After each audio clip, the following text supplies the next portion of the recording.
Good afternoon, everyone. It is a privilege to welcome Mr. Pallav Mongia, a distinguished legal professional and a 2009 graduate of Hidayatullah National Law University, Raipur. Mr. Mongia is a solicitor in England and Wales and practices before the Delhi High Court and the Supreme Court of India, with a strong focus on commercial disputes, particularly in insolvency and arbitration matters. His impressive career began as an associate at Lakshmi Kumaran and Sridharan, and then at the chambers of senior advocate Mr. Jayant Bhushan, and later as a senior associate at Karanjawala and Company, and finally as an advocate at the chambers of Hon'ble Mr. Justice L. Nageshwara when he was practicing as a senior advocate. Mr. Mongia is also the recipient of the prestigious 2012 Litigation Fellowship awarded by the Supreme Court Lawyers Welfare Trust.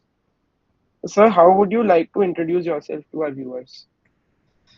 Hi, good afternoon, everyone. I would like to introduce myself as a litigation lawyer who's still finding his ropes in the profession, enjoying the process, enjoying day-to-day hustle involved in litigation.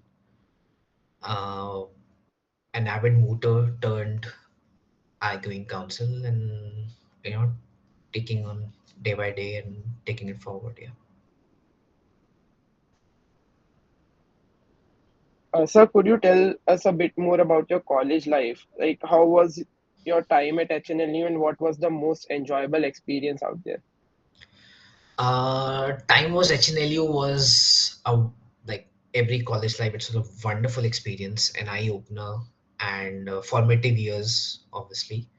Especially for me because I came from a science background, and I like all the kids from small towns. During my time, they were all preparing for engineering or medical examinations, and I was one of them. So from there, jumping into social studies, from answering maths and physics questions to dealing with political science was quite a shocker for me. I had no habit of writing long answers or had no introduction to history or political science or sociology. And while my peers at the college, they were very informed and prepared on those lines. So I had a lot of catching up to do, and develop new skill sets and reading. But once I started doing this, I realized I was born to do this. So it was a bit of a destiny that I landed up in law. And now I'm thankful, of course, that this happened for me. And then I think by the end of first year, I started mooting, and that became the pillar of my existence at my law school. I think I practically mooted my way at the entire law school, and not exactly the best student, not passing out with the best CGPA, but yeah, I really enjoyed my mooting experience. So, of course, you develop a lot of friendships, and those bonds last you a lifetime. You grow as an individual. You are thrown into new circumstances, new situations, and you evolve. So, all of this were wonderful experiences and memories for life. So, thanks to my college for making it happen for me. Sir, I I can think ask a question. Yeah, yeah, please. So, what was the moment that you realized that litigation is like in the college days? Initially, do you find any moment that you realize that litigation is something that is better than corporate or any other field? See, it is not about something being better than the other. It's about what is most suitable for you. Everybody comes from their own background and circumstances, and all you have to do is just try and decide what you want to do. Which we find it tough, of course, because we are drawn into these. In every law school, you are just drawn towards law firms. You're sold law firm life, the media and everybody, your seniors and colleagues, you want to be sold a high profile Delhi, Bombay, London, Singapore life, doing M&A transactions or economic times reportage, etc. So you're pulled towards it and all comes across as glamorous, but whether it's suitable for you, that's the question you need to ask yourself. So I think only with passage of time I realized I want to stand up and argue in court, and litigation is the way forward for me. And it took me some time also because I also got caught in that wave, and I got placed at Lakshmi Kumaran and Sridharan. At that time, I was very keen on reading up on WTO law I had participated in ELSA WTO mode. So Lakshmi Kumaran had a WTO team, and I interned there. And I was ably guided by Mr. Atul Sharma. He's a passer of NLU Jodhpur, and I think he's a partner. He was a partner at Lakshmi Kumaran, so he was kind of my mentor there, and he guided me. And Mr. Patsarthi was there from my college. So they both, other teammates are all very cordial, and I really loved WTO at that time. So it happened for me, and I joined Lakshmi Kumaran. I was there for a year. I had a great experience. Read a lot of customs law, but then I realized that I want to get up and go to court every day and see that action and adrenaline rush. And that's when I decided, that it's litigation for me. So it's not really not about judging anyone. Everybody comes with their own circumstances, personality traits, and choices you make for your life. So it's absolutely okay. There's no judgment involved. You just have to see what you want to prioritize in life, what makes you happy. As it was said that you always marry somebody who you love. So those 12 hours are taken care of. But what about the other 12 hours? Don't you want to do something what you love and be happy on that front as well? So that's something that's something that really stayed with me and said okay. And I think I'll stick by that. Me and my colleagues who I know have evolved alongside me at the bar, be it Delhi High Court or Supreme Court or otherwise.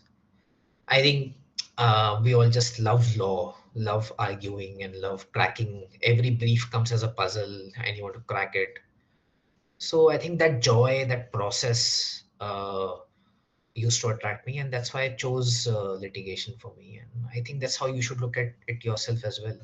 If M&A is that thing for you, or doing corporate work or FEMA or whatever makes you happy, then you should go for that. So I think that's a perspective to one should carry about it. Yeah.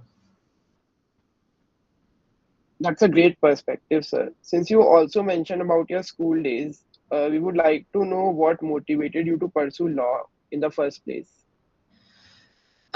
See, I was born brought up in Ghaziabad, so Ghaziabad was like an education hub of UP. So my brother is also a science graduate. He passed out of IIT Delhi. So like all the Ghaziabad kids, that time middle class, parents dedicating their life to kids' future. So I was brought up in that familiar middle class atmosphere, and we were all like preparing for JE, and some of us preparing for medical. So I was also doing that. I kind of knew that I'm not meant for science, even though I was doing okay here and there. uh, but I did not have the courage to change because at that time you don't really know yourself that much, or even if you know, then your parents tell you that no, there's no career in arts or something. So that was kind of the atmosphere at that time. And I sat for the exams, I didn't clear it. And then I had one of my professors, my professor teacher, Miss Shelley Roy. She's, I think, currently a judge in UP, and she used to teach me Shakespeare. And ICSE board, we used to have um, two novels of Shakespeare, one in 10th and one in 11th. So we had Merchant of Venice, and she used to tutor me on that. And Shakespeare, and she was a lawyer, so she ended up becoming a judge. And when I felt lost and I did not clear any of these exams, so I went up to her and she said, I asked her, and she said, "You have a gift of gab, and why don't you try your luck with law?" And that time there was a new wave of these law schools. I think GNLU was the last being set up that time, and every law school had a different exam. So I had already started the next year, so I had to wait for one more year for the exams to happen. But HLU had that time exams twice a year, one in the March April cycle and other in the October cycle. And so I took the HLU's exam, I cleared it. It was basic English and logic. I don't think it was as competitive as you guys have it today. So luckily I made it, and that's how the switch happened. So it was not like a motivated step, long thought over. I think it's just happened, and I'm happy that it happened for me. Thank you, sir. So, since you have had a long journey in the legal profession, starting from as an associate at LKS and then practicing it before the Supreme Court, could you please share some of your most rewarding experiences in your legal career? Yeah, that would be a long answer because everyone's career is based not on that one drastic moment, but a lot of small moments being put together. So I think resigning from Lakshmi Kumaran and going to Tisazari Court was quite a change for me. From and trying to adjust there and knowing what I want was a difficult thing. Finding a senior because I did not know anybody from the system. I'm a first generation person from middle class background. I don't come with a lot of social capital, so I had nobody to guide me where to join. If I were to say, look, I want to join somebody, I knew no one in the profession. So then I ended up asking somebody. Somebody referred me to Nalsa. There I met a gentleman, Mr. Thakur. He was kind enough. He referred me to somebody, a criminal lawyer, and that's how I ended up in the Cesari courts. And when I was there, my only thought process was to just learn. I would carry bare acts in my hand, a criminal manual and a CPC. And wherever I would hear a provision, I would just open and start reading it. Because procedural codes are something you really learn in the court. I mean, of course, you endeavor to get a good introduction to concepts in law school, but the practical application, knowing the difference between Order 7, Rule 10, Order 7, Rule 11, 12.6, all these provisions, order to rule 2, you really start appreciating in courts. Similar with CRPC, 154, 173, 205, 204, 200, all of those. So that's how I started. I was really, really enjoying that learning process, that sense of freedom. I think uh, J.K. Rowling puts it, in one of her speeches, commencement speeches, that, you feel most free when you hit rock bottom. So I had nothing to lose. You know, I was just there for learning.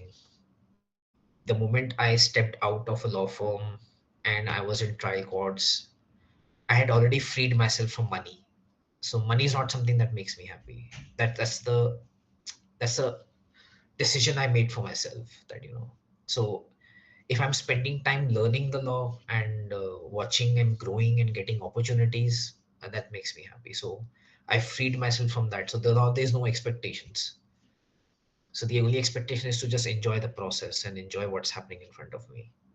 And the person I joined there in Tisnadari was a murder case specialist. So he would do cross examinations, argue bail matters.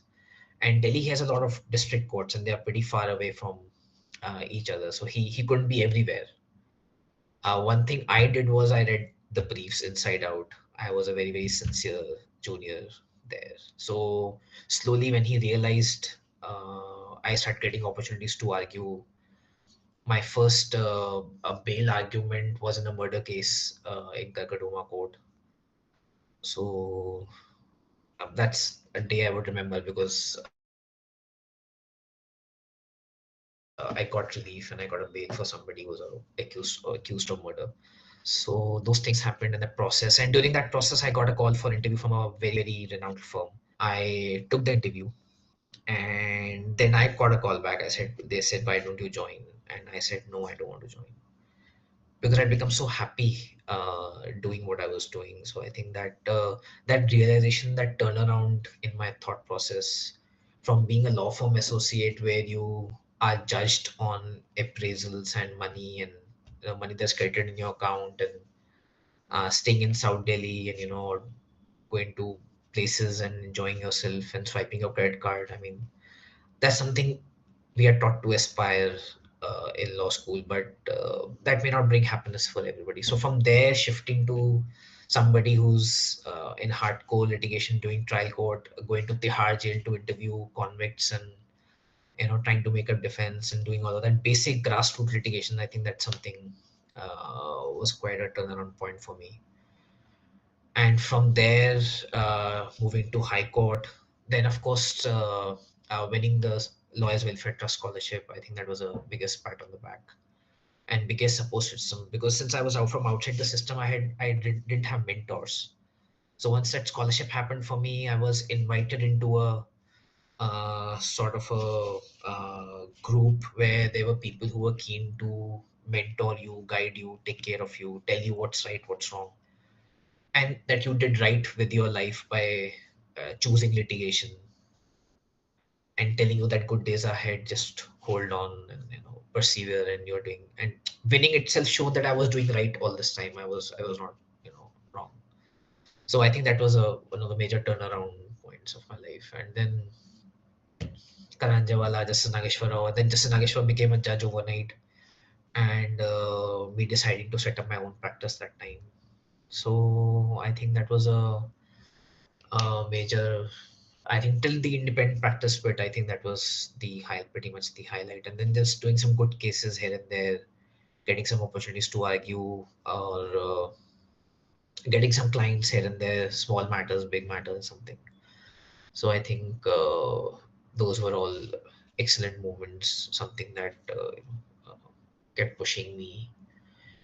And yes, I think then clearing the advocate on record exam, that was also quite satisfying. And then COVID happened during COVID. Yeah, I think that's pretty much how it started off and went on. Yeah. It was insightful, sir. And sir, I think that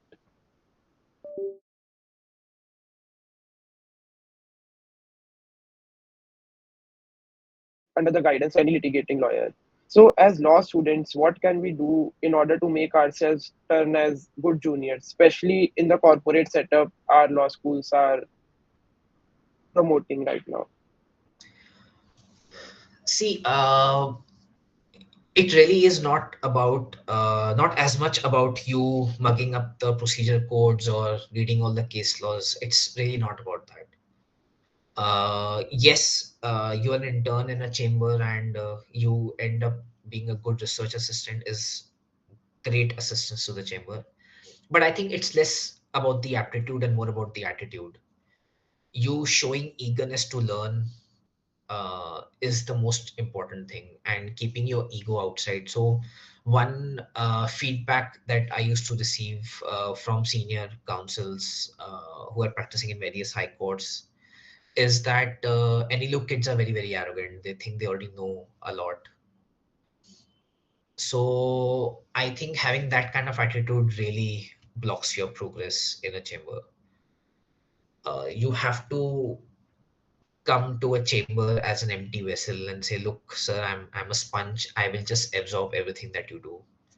So just keep me on board, just keep me around. I will shadow you, and I will learn every single small thing that you are doing,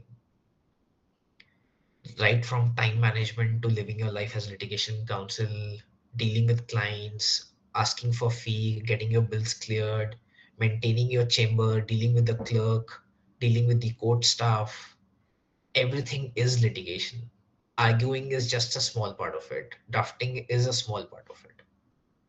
Conducting yourself in a court. So I think being ready to learn, unlearn what you already know, I think would be a biggest attitude change that one can bring in. Of course, you guys are from a reputed law school. You have excellent research skills. You guys have good command over the language. They are good starting points, but let them not be your end points, right? So don't take that whatever you know should, for granted, as like, oh, he's I already know so much. Or maybe your colleague who's joined with you may not be at as good as you are in terms of research or having command over the language. But if he has better attitude and he's ready to work hard, he will outpace you. And litigation is a marathon. It is not a sprint. It is a marathon. It happens over decades. So while life is not a race, litigation is not a race. You are meant to do your own thing. But even if you want to be competitive, I mean, the right attitude is the first and foremost thing. And having good observation skills, how quickly you catch up. Every chamber has its own system, every senior has his own way of approaching a brief, or cracking a brief, or approaching a situation. Anticipating what your senior might ask, what would be his first question. Trying to observe him very closely and trying to adapt to that system is also another great thing that you can do. Because whenever a new person joins in, certain time is spent to for that person to adapt to the ongoing system. So if you're very observant and you are street smart, you will catch up on that aspect quickly. You'll be able to assist, and a lot of things are made. Big things are handled at very small level. For example, handling the court staff. Now I can't go deal with the court staff. I can go in there. So my colleagues, my associates go and handle, and all I care about is getting the job done. I don't care how you do it. I don't care you tell me that, sir, I've not done that before. I've not been to that building before. No, I don't care. Get the job done. That's the answer. That's what clients tell you, right? If the matter has to be listed tomorrow and you have to obtain a stay, you have to obtain a stay. Nobody cares how you do it, right? Client is not going to ask you how you do it, or I'm not going to train my junior step by step that this is how to happen. So being observant, being street smart, being able to assist, I think is a give a third party perspective to situations, a reasonable perspective. Sometimes post hearing we do some forensic analysis to what exactly happened in court, where do you think the judge was going, what is he thinking about the matter. So having a third party perspective, on a rational third party perspective, saying, sir, I think he's very equity based. Since we are appearing for a big client and the other side is an old lady, maybe that's why he was not keen to get us a stay, give us a stay. These observations, these small picking up these small things, I think go a long way. For myself, I whenever I take an associate in my office, I don't want a junior assisting me on the brief. I want an independent lawyer, a smart person who's fresher and just 2 years into practice. For me is better than 5 or 6 years experience guy. So I always look forward to my colleagues' comments on how we should approach the matter in office, in court, or in drafting. So I think these small things, these small skill sets, if you can just bring to the table, besides being a good researcher and good command of the language, I think they would go a long way in being a good associate in a chamber. Thank you, sir. It was really informative and helpful. Another question seeking your guidance. Is there, according to you, any specific time when we should know that what field of specialization we should do? Or is it like, because a lot of advocates advise us that we should be up for taking each and every case which comes our way, irrespective of the field it is in. So, what according to you is the right way to proceed? See, I'm myself a generalist. I mean, do commercial disputes, but since I'm an advocate on record, I end up doing a lot of other matters also. For example, service matters and criminal matters of all kinds, and then even a varied range in commercial disputes, IPC, arbitration, domestic, international, questions of law, electricity matters. So I'm myself a journalist, and I believe that as a chamber lawyer, you don't really choose the matters choose you. I mean, the brief comes to you, you are excited, you are a good student of law, you are excited about the brief, you prepare well and you argue it. It doesn't really matter whether you're a specialist or a journalist. But I think the answer to whether you should be a journalist or specialist is mostly about your choices. It's not really about an ideal way to practice. For example, you might be excited about IBC, and straight away after finishing law school, you might join somebody who practices an NCLT. And within a couple of years, you will be a master at IBC and knowing the NCLT judges and how they react, etc., which is a very good way to start. And some people end up making their careers in IBC, and they restrict their appearances to NCLT and NCLAT, and they have flourishing careers. So I don't think that there's more of a judgment call about specialization versus journalist. It is more about where you want to be, and just start doing things and wherever it takes you. For example, if you like arbitration, you can join somebody who does a lot of arbitration, or you can join a retired judge who's acting as an arbitrator in a lot of matters. That's a good introduction to the field of arbitration. You spend a couple of years there. You specialize in arbitration, every aspect of arbitration act or everything. See how the trials happen, and from there you can either make a career in arbitration, or from there you can move on to a generalist chamber and start doing general litigation. Going by the book, I think in the initial years you should try and be a journalist, because it's always good to have bird's eye view of all the laws involved. So that's very helpful in the long run. Also, it sets up your base as a lawyer, because law is not about just finding a brief and then finding a case law to support you. Like when we start mooting, we start pulling out footnotes, right? We want footnotes for everything, and we want authorities for everything, be it case laws or commentaries or everything. But if you ask me, litigation is just about logic and experience. You look at the brief, you don't, even if you don't know the law, somebody will just put a proposition to you, and you will say, look, it's not sounding right. This is not how this provision should be interpreted, and this is not how it should happen in this thing. Now let's pull out the case laws. Look, you threw the facts at me, I read the facts. I don't think this is how the high court should have decided, right? I've not seen the case laws, but it doesn't sound right to me. If you interpret this provision a certain manner, then this might lead to these absurd consequences, and maybe contrary to some other basic principle of law, or may sounds really illogical or unfair to one party, and therefore I don't think this is how it should happen. Okay, now let's look at the precedents and see what the law already is, and whether we agree with it or not, or whether we can tweak it or draw an exception or distinguish the existing judgments.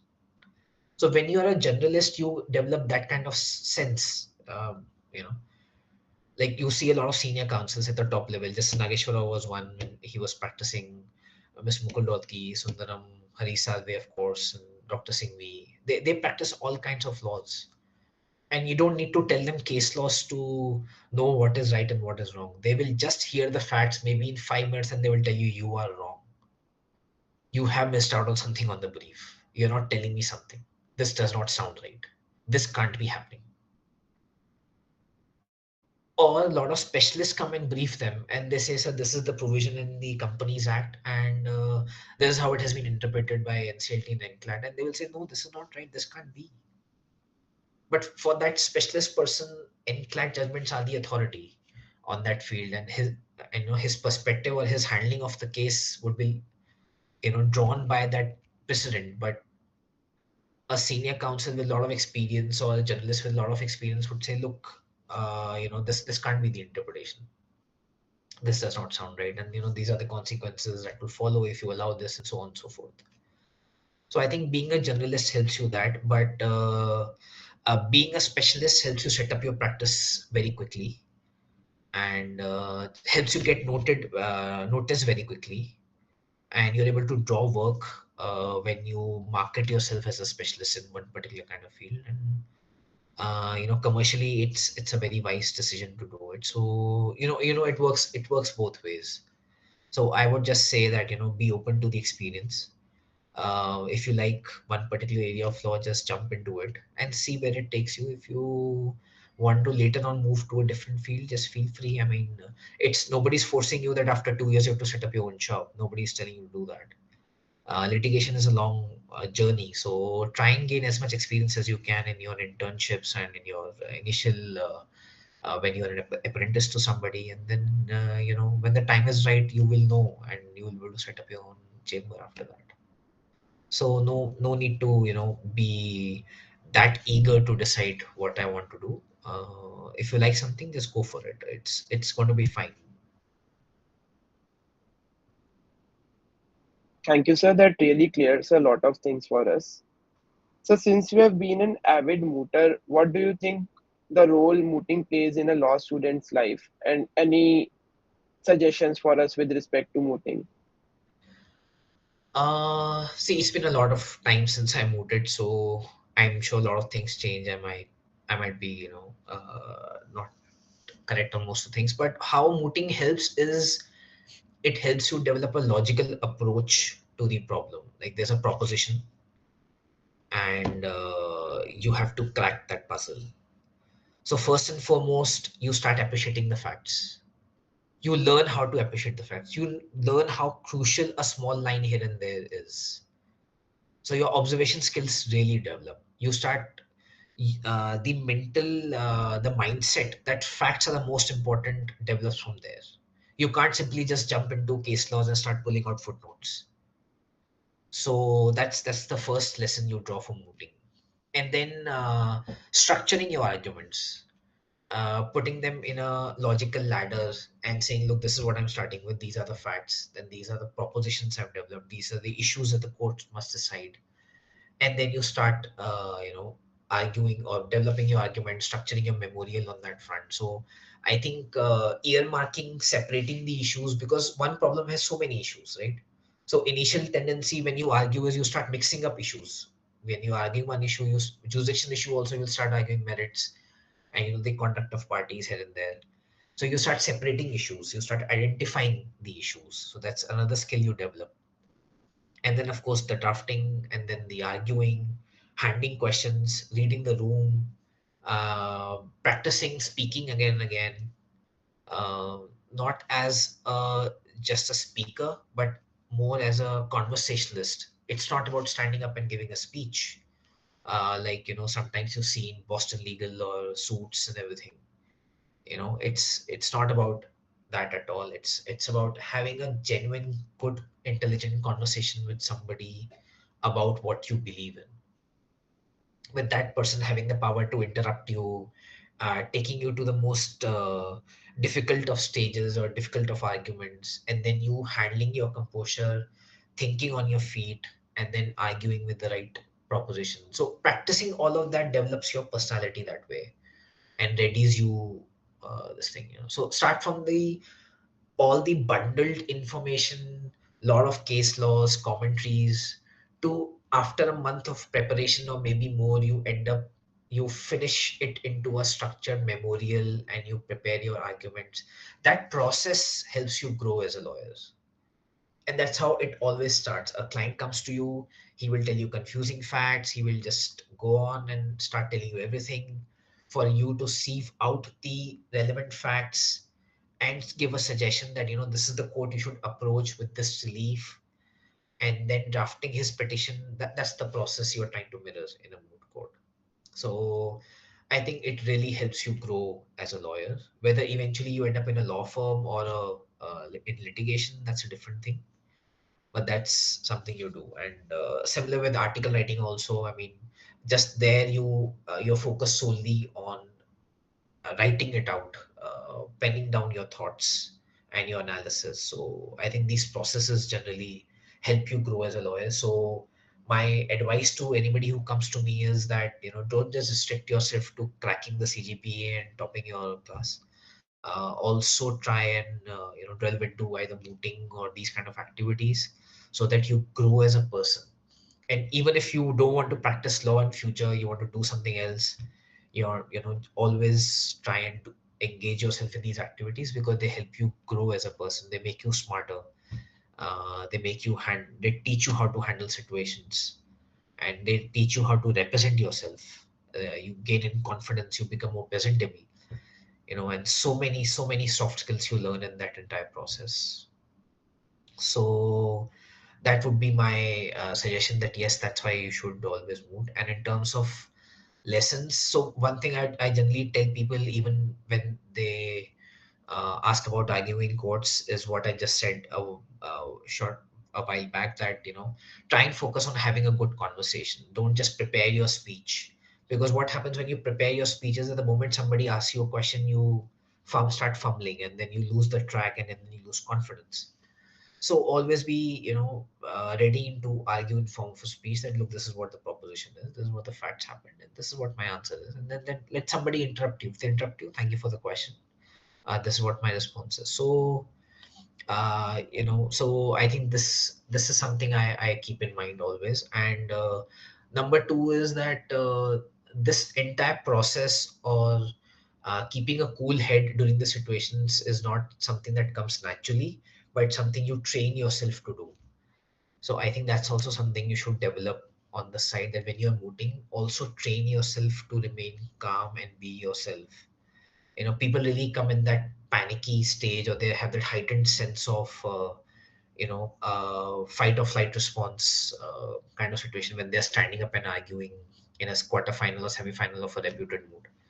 But the lesson for life is that you should remain calm and composed. And then, of course, it's easier said than done. And um, but I think side by side, you should also train yourself to do that. And there are ways to go about it, like meditation and yoga and breathing techniques and all of that. And this will also go a long way in building a character and building your skill sets as a lawyer. Thank you, sir. That was quite informative. So my next question pertains to choosing a career path. So, sir, for an aspiring litigator, there could be two career paths which are possible. First is joining a litigation chamber, and the second is joining the disputes practice of a reputed firm. So most of the people in our colleges tend to align towards joining a law firm because it offers more lucrative packages. Uh, what is your take? What could be better for an aspiring litigator to join and to establish oneself in the practice? See, it's not about something being better. It's partially about what comes to you. I mean, if something is working out for you, go for it. But the test should be joining a good mentor, joining a good boss, because initiation into a profession from a law school itself is a huge change in life. So you develop as a person, you change as a person. Every person is a hero in his own college, right? Anybody who can gulp down the beer faster is also a hero in college. But that's not how real life works. So that change happens. Some you're just from being somebody in law school who has won a lot of moods or there's a top ranker, to to being a junior most in an office and being nobody in the system. That itself is a huge difference in this thing. So there you need good mentor, a good boss who will help you transition into that phase of life, help you set up into a new organization, learning the ropes of the profession, being the last guy in the food chain, so to say. So, and slowly evolving into being a lawyer, how to read a brief, how to handle a client, how to write emails.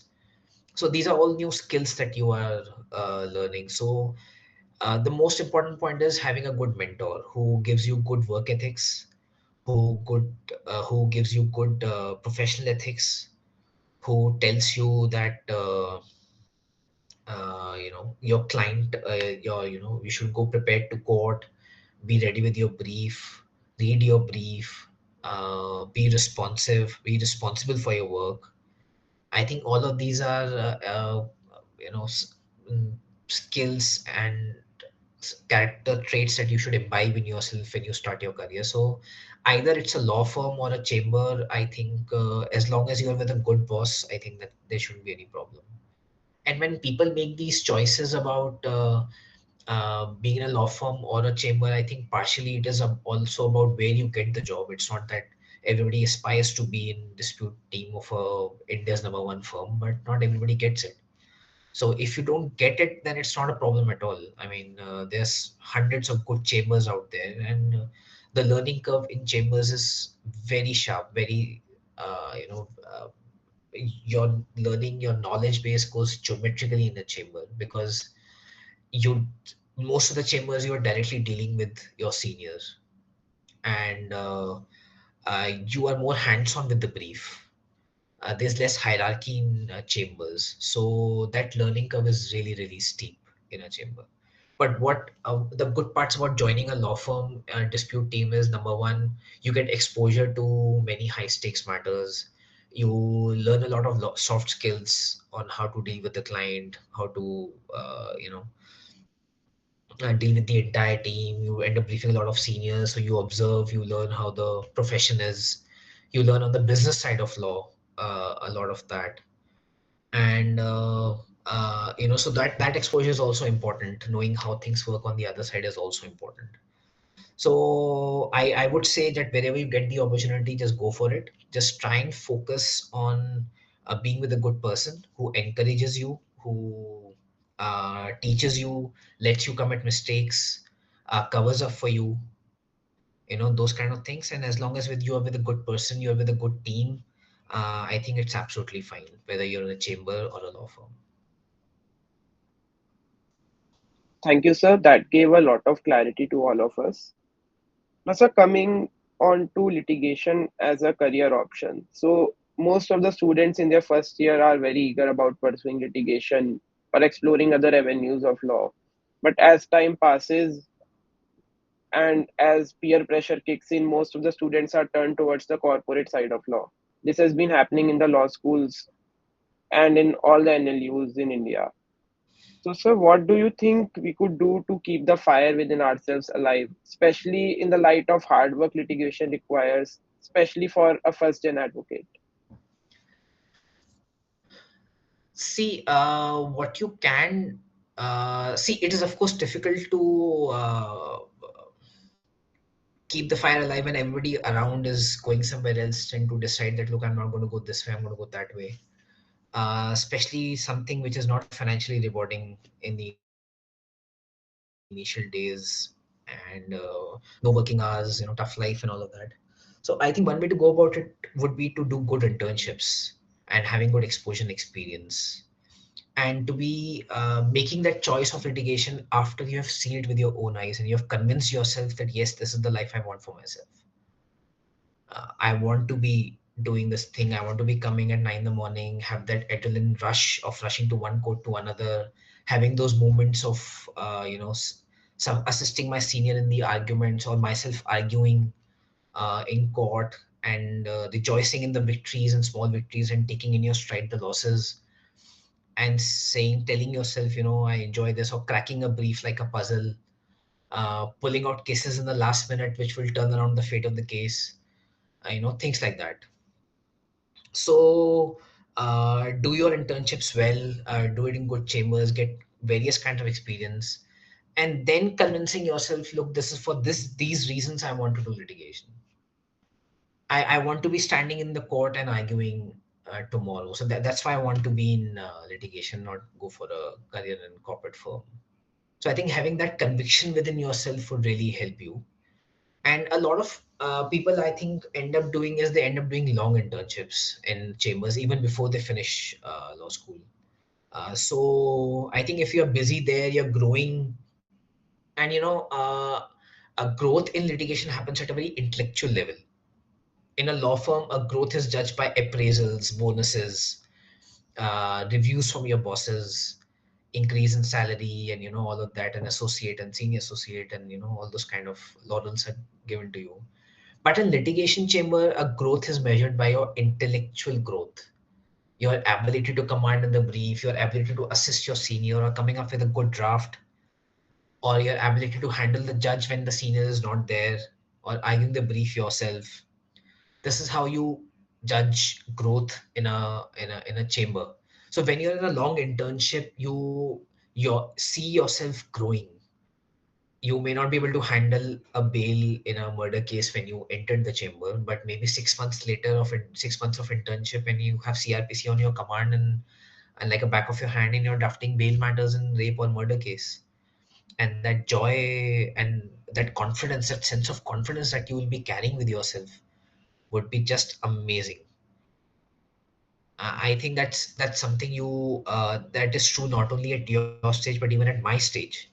As a litigation lawyer, being able to take decisions for my clients, or handling judges, or arguing before judges, getting relief for my client, making a difference to their life gives me a lot of confidence and self belief.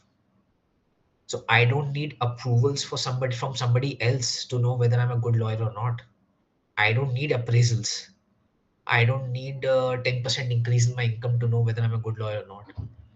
So once you imbibe that sense of confidence in yourself and that sense of conviction, I think you would not be disturbed by a lot of people running away on the corporate side. So I think that's one thing you can do for this thing. And how a lot of people also do is, a lot of people take decisions later on. For example, they've spent a year or two in a law firm doing corporate stuff, and then they decide, I want to do it. So that's also okay. I mean, So what, you got carried away and you joined a law firm. A year or two later, maybe you can come back. Life is long and you're not losing out on anything, even if a couple of years are lost here and there. So it's absolutely okay otherwise also.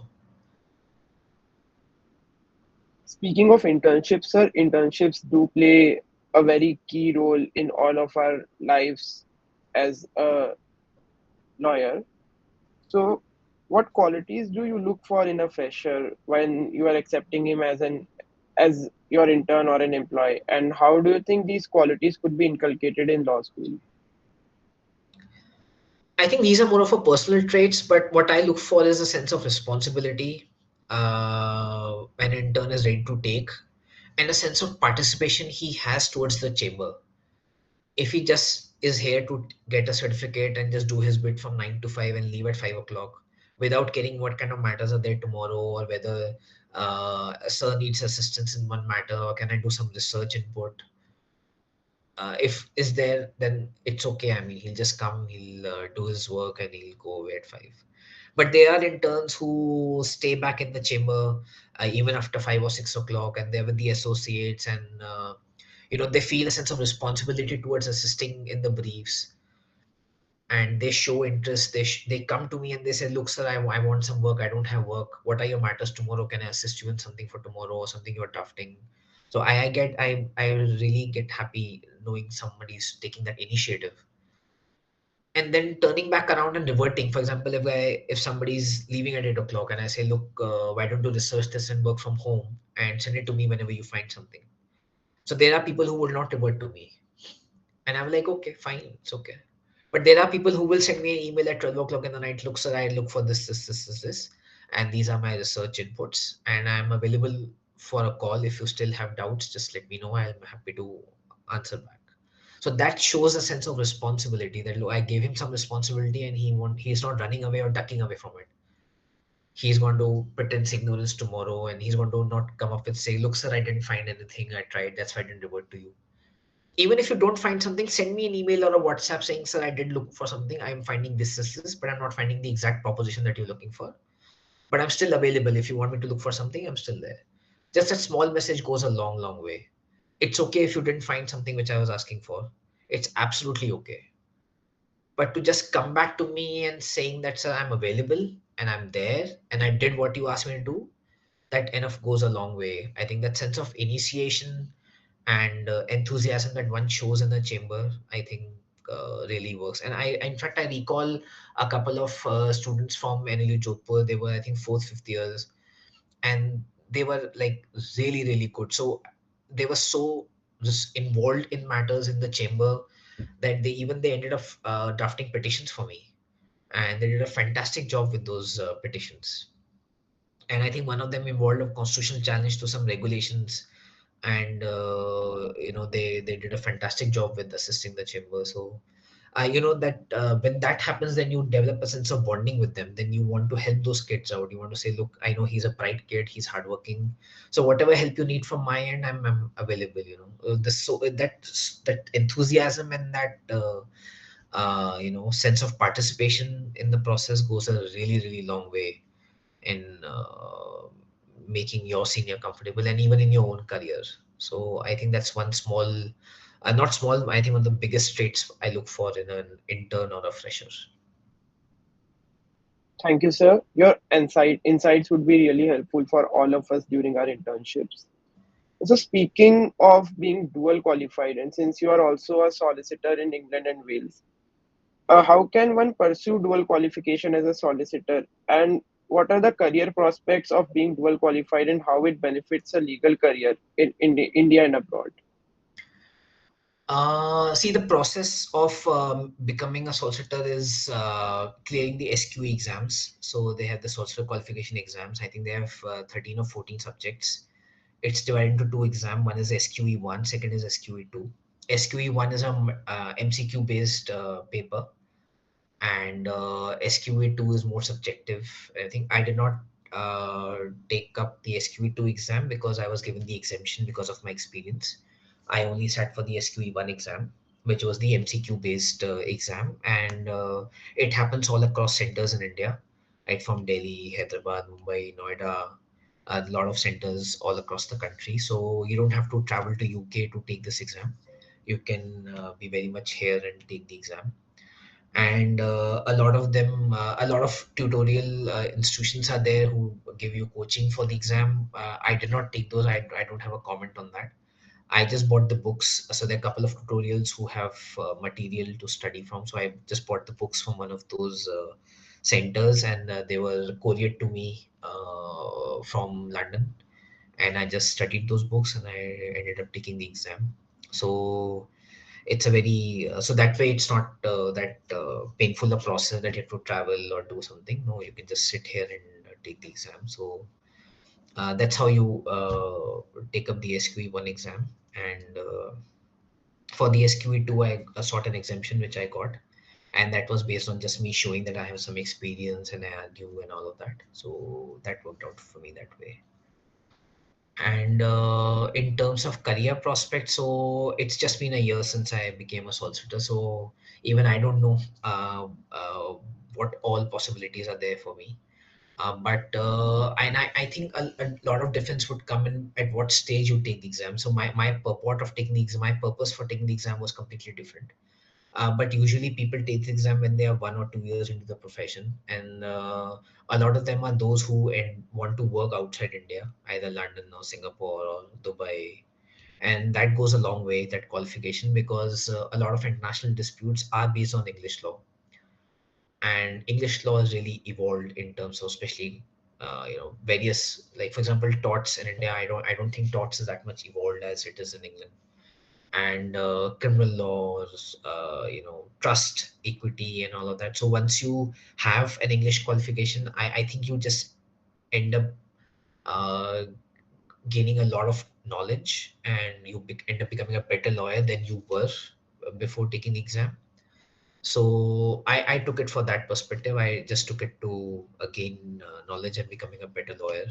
And but yes, once you gain that qualification, then you're more trusted in international disputes, because a lot of dispute resolution clauses have English law as their proper law, or the law of arbitration agreement. So it really helps. And even if English law is not there, a lot of other laws are pari material to English law. So that way it gives you an edge and a head start into the case in compared to somebody who hasn't cleared that exam.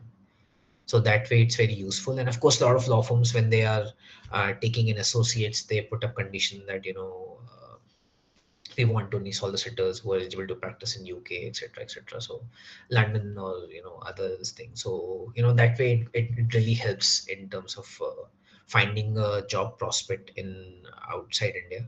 And even in India, I think if you are applying to a law firm which does a lot of international arbitrations, knowing that you're a solicitor would really give you an edge compared to other people applying for the same job. So I would strongly recommend to everyone to consider taking this exam. Thank you, sir. Speaking on evolving laws, sir, so India's legal regime has been witnessing a shift with the growth of ADR mechanisms. Right. How do you think could a legal professional adapt to this shift? See, legal profession is adapting currently. We all are. I mean, a lot of commercial disputes are now resolved not in courts but in arbitration, before the arbitration tribunals, happening in different arbitration centers or clubs, where you just which is where arbitration is happening behind closed doors. So I think that adaptation is there. You in courts you stand up and argue, but in tribunals you sit and argue. It's so those changes are taking place. And of course, people are now more open to mediation and conciliation, resolving the disputes that way. So mediation act is here. Internationally also, you see a lot of excitement towards the process of mediation. People are being trained in handling commercial disputes, mediating over commercial disputes. Mediation centers have come up in various parts. Already existing arbitration centers are promoting mediation. So that way it's here. I mean, it's at our doorstep. We can't look away, and we might as well adapt and learn about these things and be open to using these things when the situation, as and when the situation arises.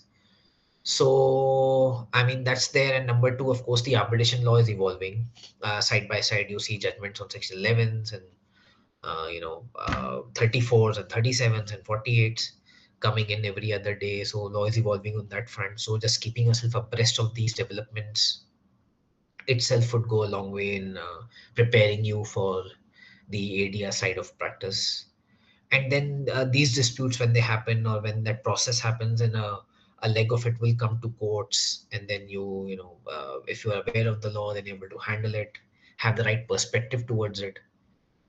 So I think these are the things you can do to just stay abreast of the developments on these in these fields, and then you will be prepared eventually. If you are updated with the law on the side, you'll do absolutely fine. With respect to arbitration, sir, so do you think we need distinct skill sets in order to practice before an arbitrator and practicing before a court, or what is the intersection between the two, and how do we manage both? See, in India, a lot of arguments before tribunals, appellate court, Supreme Court, are summary in nature. Evidence is not led, right?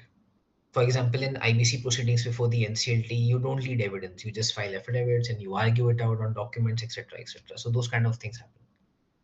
But an arbitration is typically an original side matter.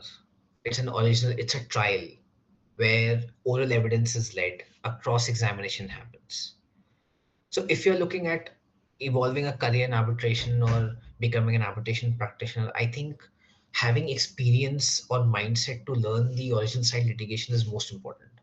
When I see people coming to me for interviews and they say, "Look, I'm an arbitration practitioner or I'm an arbitration student. I'm very excited to develop a career in arbitration." They just forget about CPC or Evidence Act or principles of evidence and principles of procedure.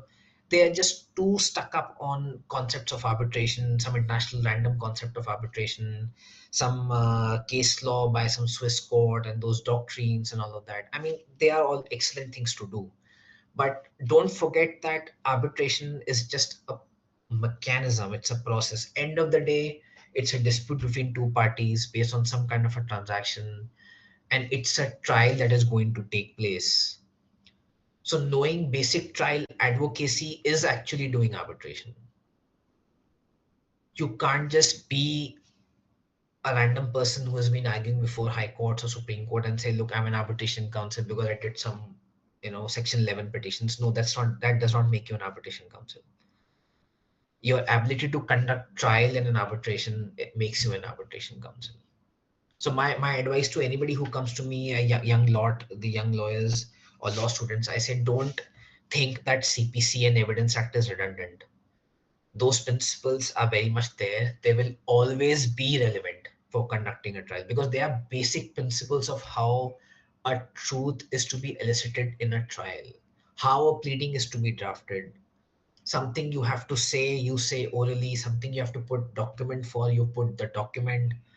To prove a particular document or say a particular fact, who's to be produced as a witness, who's a factual witness, who's an expert. All those concepts come from the Evidence Act. So don't just keep reading about some random doctrines of arbitration and call yourself an arbitration practitioner. Those arcane concepts rarely come to your rescue. Even if you don't know any of that, you will still be a good arbitration practitioner if you know how to conduct a trial, how to cross-examine, how to draft your pleadings, your written statement, your plaint, how to anticipate that, look, this is what the dispute has come to me, but if I take this stand tomorrow, the other side will take this stand, and then for this stand, I will not be able to produce any evidence, so I should not take this stand. That's how you do trial advocacy. Today, you think about what's going to come to you a year later or at the stage of final hearings. So you want to be an arbitration practitioner? Amazing, good for you. Read up as much as you can. Read all your Gary Bonds and Redfern and Hunter, all you want to read. But at the same time, read your CPC and Evidence Act. Just because Arbitration Act contains a clause saying that CPC is not strictly applicable or Evidence Act is not applicable does not mean that those concepts don't apply. When you go for a relief, when you go for an interim relief, the same principles of prima facie case, irreparable injury, balance of convenience still apply. Right? And if you ask me practically, a lot of these arbitrators are retired High Court judges and Supreme Court judges. So they will apply those concepts. And you just can't simply get away by simply showing photocopies of documents and saying that, look, evidence side doesn't apply. This is the photocopy of the document. Please admit it as evidence. No, that's not going to happen. If the other person disputes it, you will have to produce the original. So, those basic concepts go a long way in knowing how to do it. I recently came across an arbitration award, CIAC arbitration award, where somebody who should have been admitted as an expert witness was admitted as a fact witness, and the entire case collapsed.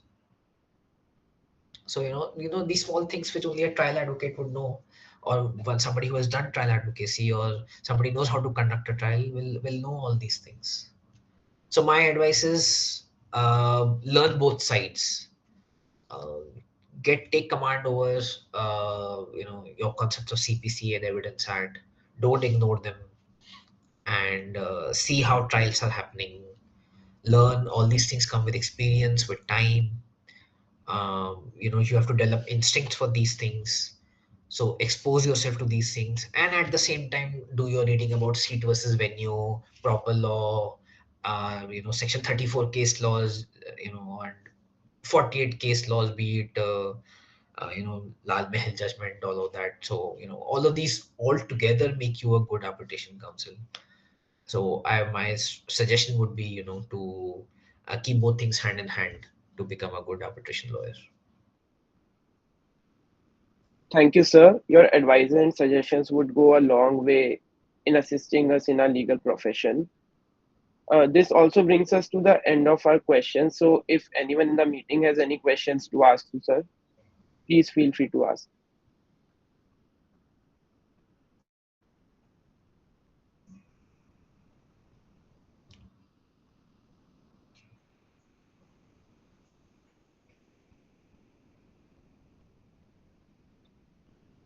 No questions, I suppose.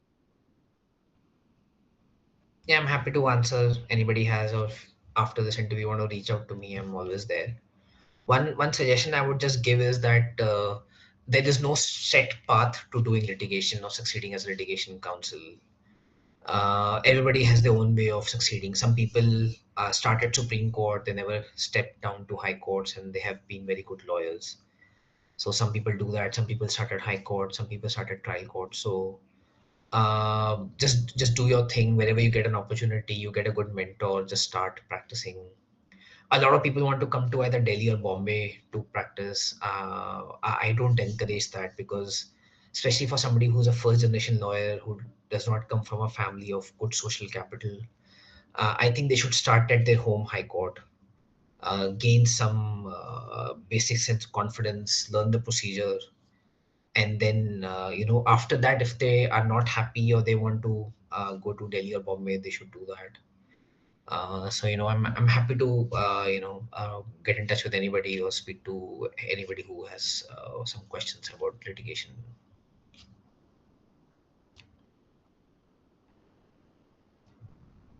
Thanks a lot, sir.